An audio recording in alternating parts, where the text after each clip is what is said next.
"She isn't worth fighting for," said Nathaniel Gray, 6th Duke of Quenmore, and turned away from the woman he had just publicly refused as though she were a hand of cards he had folded.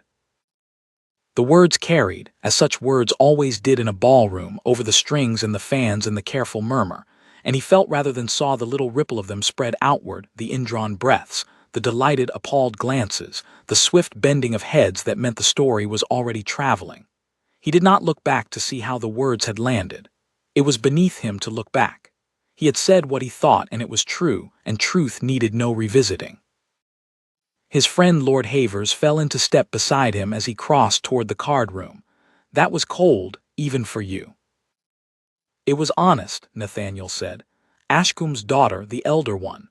No fortune, no beauty, no conversation. She stood in that corner all evening like a piece of the furniture, and I was expected to be grateful my aunt had steered me to her. 'I am too old and too rich to be steered, Havers.' I said as much. 'Where is the crime?' 'The crime,' Havers said mildly, 'is that you said it where she could hear you.'" Nathaniel stopped. He had not in fact known that she could hear him.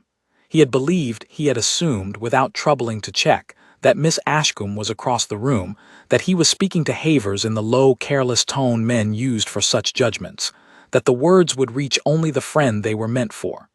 He turned slowly and looked back the way he had come. She was not across the room. She was perhaps 10 feet away, half hidden by a marble column, where she had plainly been standing when he passed, a tall young woman in a plain gown the color of wood ash, holding a cup of negus she had not drunk, and she was looking at him with an expression that he would find, later, he could not stop seeing. It was not hurt, that was the thing. He had wounded a great many people in his 36 years, and he knew the look of hurt, the trembling lip, the wet eye, the flush. He was armored against all of it. This was not that. Miss Ashcombe looked at him with a still, level, faintly weary comprehension, as if he had merely confirmed something she had long suspected about the world and about men of his kind, and the confirmation had cost her nothing because she had never expected otherwise. She held his gaze for the length of one long breath. Then she inclined her head to him, a small, correct, unhurried bow, the courtesy one paid a stranger who had done one no particular harm, set down her untouched cup on the nearest tray, and walked out of the ballroom with her chin level and her step unhurried, and did not once look back. Nathaniel discovered that he was the one now who could not stop looking. "Well," Havers said, watching her go, "she took that better than you deserve." Nathaniel said nothing. He went into the card room and he lost 40 guineas over the next 2 hours to men he could ordinarily have beaten in his sleep, and he could not for the life of him have said afterward what cards he had held. The image would not leave him, the level gray look, the small correct bow, the straight retreating back. She had not been wounded. She had simply agreed with him quietly, without argument, as though his cruelty were a fact of nature, and she a woman long accustomed to bad weather. And that agreement, he found, was worse than any tears could have been, because it meant she thought he was right. He went home, he did not sleep. He told himself over the sleepless hours all the things a man tells himself, that he had said only the truth, that the girl was nobody, that his aunt had no business steering him and this would teach her not to, that in a week the ballroom would have found some fresher scandal and Miss Ashcombe would be forgotten, as she had plainly been accustomed to being forgotten her whole life, that his conscience, which had lain quiet and obliging for years, had no cause whatever to have chosen this of all nights to wake. But by 4 in the morning the arguments had worn thin, the way arguments do in the dark, and beneath them lay the thing he had been keeping down all night, which was this, that he did not actually know whether she was nobody. He had decided it. He had decided it from across a room, in an evening without a single word exchanged, on the evidence of a plain gown and a silent corner, and his own vast confidence in his own vast judgment. He had looked at a woman for perhaps 90 seconds and pronounced her worthless out loud, and she had heard him, and she had agreed, and the agreement had been the most dignified thing he had witnessed in a season of glittering nothing. He got up. He stood at the tall, cold window of his tall, cold house and watched the sky go gray over the rooftops, and somewhere in that hour the Duke of Quenmore, who never revisited a judgment, revisited one. He had been wrong, Not wrong in taste, he still thought the gown drab in the corner dull, wrong in the thing that mattered. He had mistaken silence for emptiness, as though a woman who did not perform for a room could contain nothing worth performing. And he, who prided himself above all things on seeing clearly, had failed to see the one clear thing in the whole gaudy ballroom, which was that the plain woman in the corner had looked at him and taken his measure entire in a single glance, and found him wanting, and been quite right too. "She isn't worth fighting for," he had said. And the trouble, he understood now, watching the dawn, was that he did not believe it. He had said it to Havers and to the room and to himself, and it had been the surest thing he owned at 11 o'clock, and by dawn it had rotted into the one thing he was certain was false. She had not fought for herself at all. She had done something he had never once managed in his armored, guarded, feared existence. She had simply declined to care what he thought of her and walked away whole. A man did not fight for a woman like that. A man, if he had any sense at all, chased her. He was at her door by morning. It was, he was aware, an outrageous hour to call barely past 9, the hour when respectable households were still at breakfast and no gentleman with any manners presented himself. He did not care. He had cared about manners his whole life, and it had made him into a man who could destroy a woman with a sentence and go to cards. He was prepared, this morning, to try being rude in some more useful direction. The Ashcombe house was small and narrow and shabby genteel, on a street that had come down in the world, and the maid who opened the door to the enormous crested carriage, and the enormous crested duke very nearly dropped the plate she was carrying. "His Grace the Duke of Quenmore," Nathaniel said, "to see Miss Ashcombe, the elder Miss Ashcombe," he added, because he had learned at least that much. "I am aware of the hour. I will wait as long as she likes." He was left standing in a cold front parlor for the better part of 20 minutes, which he suspected was deliberate, and which he found he respected. A duke was not made to wait. He waited. He looked about the small room while he did the worn but well-tended furniture, the books that were read and not merely displayed, a work-basket, a half-finished watercolor of some marsh birds pinned to a board, done with an accuracy that surprised him, and he was still looking at the marsh birds when the door opened and Miss Ashcombe came in. She was, in the plain daylight, not beautiful. He had been right about that at least, and he found he no longer cared in the slightest that he had been. She was tall and gray-eyed and composed, in another plain gown, with a face that did nothing to please and asked nothing of him, and she stopped inside the door and regarded him with the same level weariness she had shown across the ballroom. "Your Grace," she did not curtsy deeply, "I confess I am at a loss. I had understood from your remarks last evening that I was beneath your notice. I cannot think what has brought you to my door at breakfast to notice me after all." It was said without heat, flatly, almost curiously, the way one might address a puzzling turn of the weather. And Nathaniel, who had prepared on the drive over 3 or 4 elegant openings, found every one of them useless in the face of it. "I came," he said, "to tell you that I was wrong." Something flickered across her face, surprise, quickly mastered. "That is a great deal to say before breakfast." "I have not eaten, I have not slept. I find I do not much want to do either until this is said." He set his hat down on the small table deliberately, as a man putting down a weapon. "Miss Ashcombe, last night I looked at you for perhaps a minute and a half, and I told a room full of people that you were not worth fighting for. I meant it when I said it. I have never in my life been more wrong about anything, and I have come to say so to your face, because you heard me say the cruelty to your face, and it seemed to me you were owed the correction in the same place." She was quiet for a moment. "That is very handsome," she said at last, "and I do not entirely believe it. A day ago I was furniture. What has happened in the night to make me a person? I have not changed, your Grace.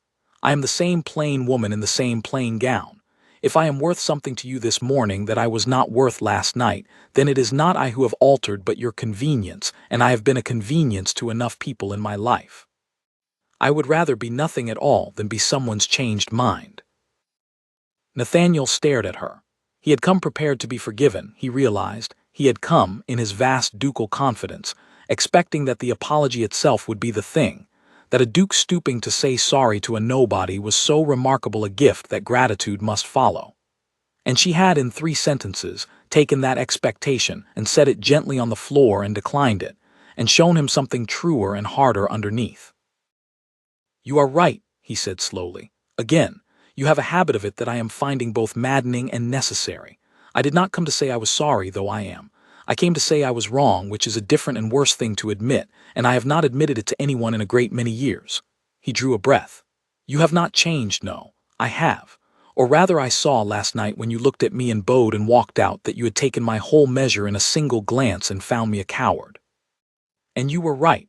It is easier to decide a woman is worthless than to trouble to learn whether she is not.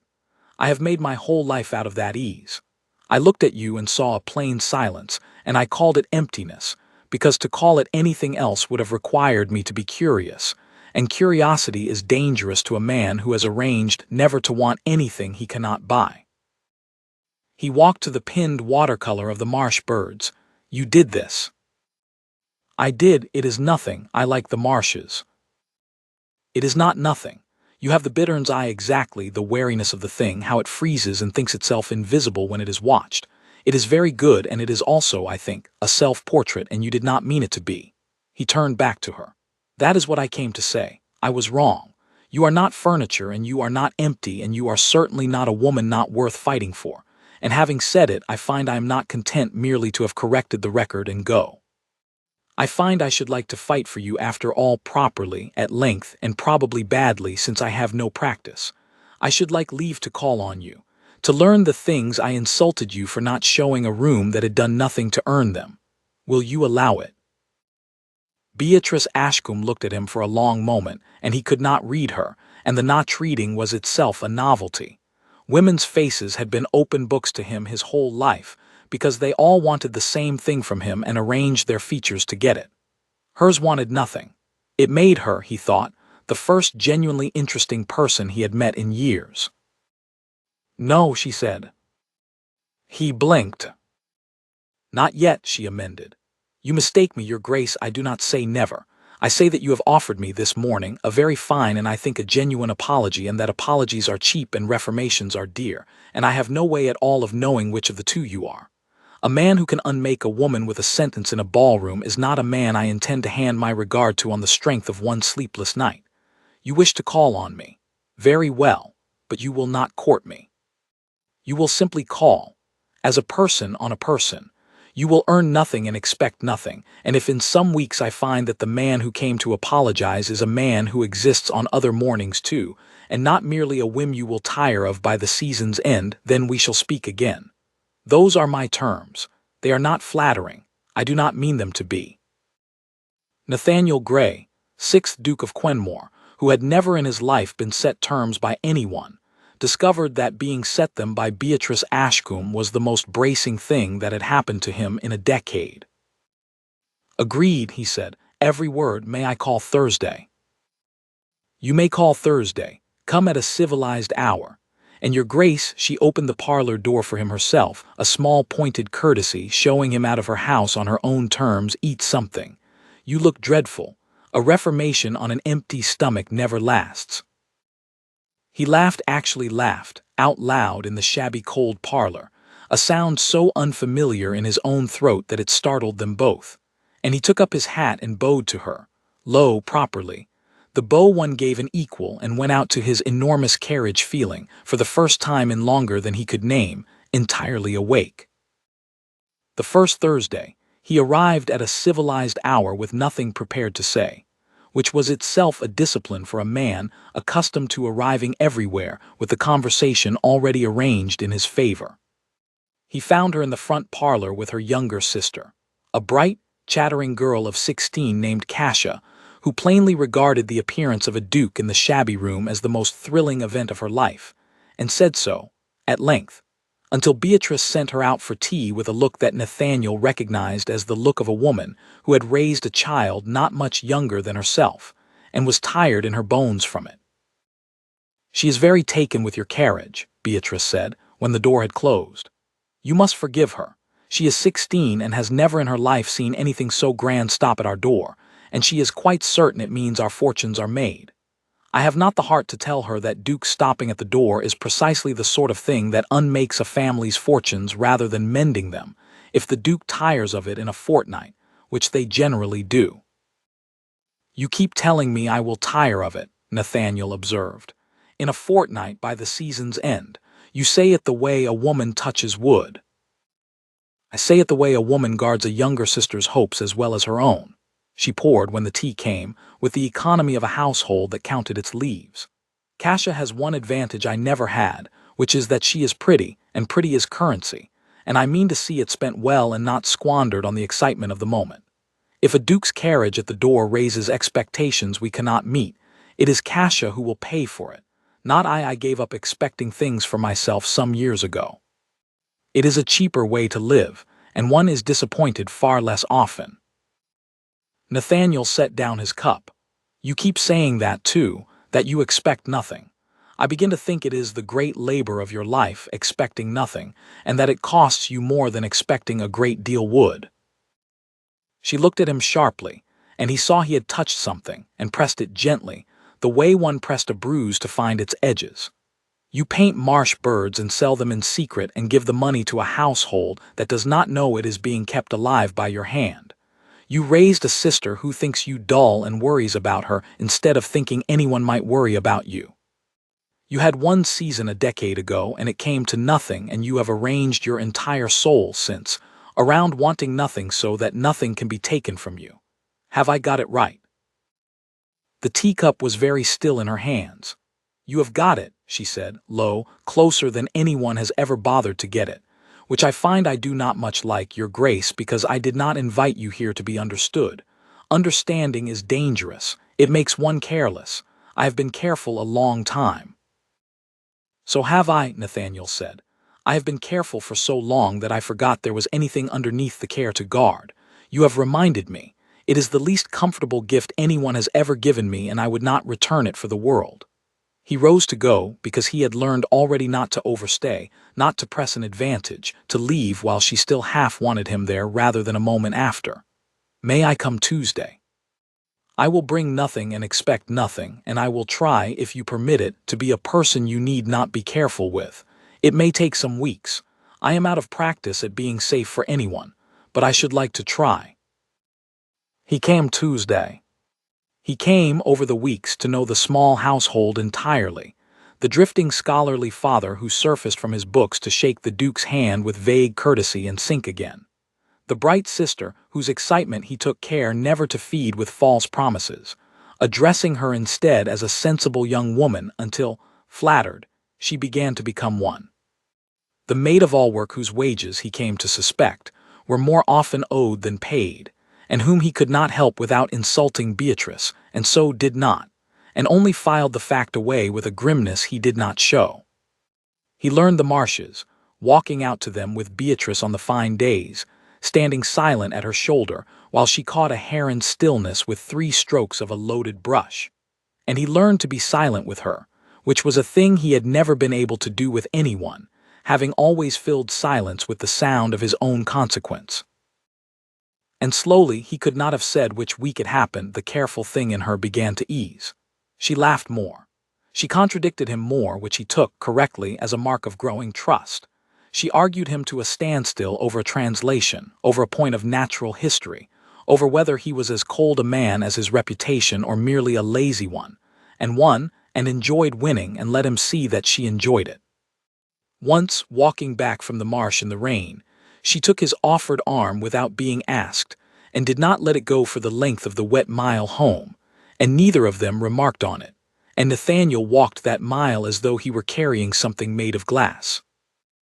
He did not in all those weeks so much as attempt to court her in the ballroom sense, no flowers freighted with meaning, no verses, none of the practiced siege he had watched other men lay to women, and had in his colder years laid himself.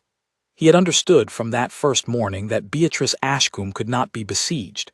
She could only be earned, one plain honest afternoon at a time, by a man willing to become worth earning. And so he earned her the slow way, the only way she would have accepted, and found to his continual astonishment that the earning was reshaping him faster than any of his own good resolutions ever had, that a man becomes, in the end, the person he is trying to be worthy of. He called Thursday. He called the Thursday after and the Tuesday between, and by the third week the maid no longer nearly dropped things when the crested carriage stopped, and had begun instead to have the fire lit in the front parlor when she saw it turn the corner. He learned things.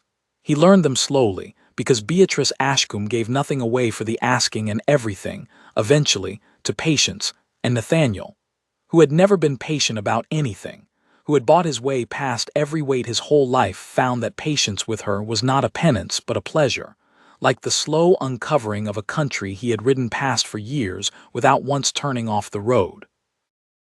He learned that she was 29, and had had one season a decade ago that had come to nothing, and had spent the years since running her father's household after her mother died, raising her younger sister, keeping the small, ruined family afloat on cleverness and economy while her father drifted deeper into books and debt. He learned that the Marsh watercolors were sold, quietly, through a print seller who did not know or care that they were done by a lady, and that the money went to the household, and that no one in society had the least idea, and that she preferred it so. He learned that she read 3 languages, that she had taught herself the second 2 from her father's shelves because there had been no money for masters, and that she could argue him to a standstill on any subject she chose and did so, when he provoked her, with an evident and unladylike enjoyment that he came to provoke on purpose. He learned, above all, that he had told the ballroom the exact and precise opposite of the truth. She was not a woman not worth fighting for. She was the only woman he had ever met who was worth the whole of the fight, the long, slow, real one, and the discovery humbled him daily. And the town learned things too. The story of the ballroom had traveled, as he had known it would. She isn't worth fighting for had gone round the drawing rooms and dined out for a fortnight. So when the Duke of Quenmore, feared, cold, uncatchable Quenmore, began to be seen, week upon week, handing the elder Ashcombe girl in and out of his carriage, walking with her in the park at the unfashionable hour when no one who mattered was watching, standing at her shabby door as though it were the finest in London, the story turned itself inside out. The wits who had repeated his cruelty now repeated his devotion, and the same tongues that had pitied Miss Ashcombe her humiliation now envied her her conquest, and Beatrice, who wanted neither their pity nor their envy, bore both with the same level indifference she had shown the first night, which Nathaniel loved her for more than he could say. His aunt, who had done the ill-fated steering, called on him in a state of triumph and told him she had known all along, and he let her have it, because it cost him nothing and pleased the old woman, and because Beatrice, when he told her, laughed until she had to sit down, which was worth more to him than being right. It was on an evening in the 7th week, walking with her in the park in the last of a long gold light, that he asked her. He did not go down on his knee. He had thought about it and decided against it because it was a thing men did in ballrooms for audiences, and there was no audience here, only Beatrice and the low sun and a heron standing in the shallows of the ornamental water, frozen and watchful, exactly as she painted them. He simply stopped walking and took both her hands and made her stop too. "I have called on you for 7 weeks," he said, "as a person on a person, earning nothing and expecting nothing as you commanded. I have kept your terms. I have never enjoyed obeying anyone so much in my life. But I find I have reached the end of what I can bear to leave unsaid, and I am going to break the terms now and say it, and you may do with it what you like." He tightened his hands on hers. "I love you, Beatrice. I did not know I had the equipment for it. I thought it had been trained out of me, or that I had never possessed it. You have proved me wrong, which you do with such regularity that I have come almost to enjoy it. I said once, in a room full of fools, that you were not worth fighting for. I have spent 7 weeks learning how completely wrong I was, and I will spend the rest of my life on it if you let me, because the truth I would say now in any ballroom in England at the top of my voice, and dare them all to laugh, is that you are the only thing I have ever found worth the whole of the fight. Marry me, not because I am a duke and it would raise you. Marry me because I am a better man on the mornings I am coming to see you than I have ever been in my life, and I do not want to be the other man again, and I do not think I can be now with you to see me clearly. Will you have me?" For a long moment she said nothing, and the heron shifted in the shallows, and the gold light lay along the water, and Nathaniel Gray waited on the answer of the one woman in England, whose answer he could not buy or command or predict, and found the waiting almost unbearable and entirely right. "You broke the terms," Beatrice said at last, and her voice was not quite steady, which he had never heard before and which undid him. "I set them very carefully, and you broke them by 7 weeks and a proposal." "I did. I am unrepentant. Set me more, I will break those too." "I intended," she said, "to make you wait a great deal longer, to be quite sure. To punish you a little, if I am honest, for the ballroom, because I told you I was above minding it, and I was lying. I minded it very much." A tear stood in her gray eye and did not fall. He had seen her master it that first night, and he watched her master it again, and then deliberately let it fall after all, the first thing he had ever seen her surrender. "But I find I cannot make you wait, because somewhere in these 7 weeks the man I did not believe in became the man I could not do without, and there is no dignity to be had in pretending otherwise, and I am tired, Nathaniel, of choosing dignity over happiness. So, yes, God help us both. Yes, I will have you." He kissed her then once gently in the gold light, with only the heron for a witness, the plain woman no room had wanted, whom he had thrown away with a sentence and spent 7 weeks earning back. And when he drew away she was smiling, the rare whole smile she gave to almost no one, and it was, he thought, worth every fortune he owned and every sleepless hour it had cost him. They were married before the frosts. She would not have a great wedding. She said she had seen enough of ballrooms to last her, and so it was a small one, with her sister and her drifting father and a heron somewhere on the marsh they walked to afterward, and the wits of London had to content themselves with envy at a distance. Nathaniel Gray took his wife home to the tall house that had always been cold, and it stopped being cold, though it took him some time to notice how.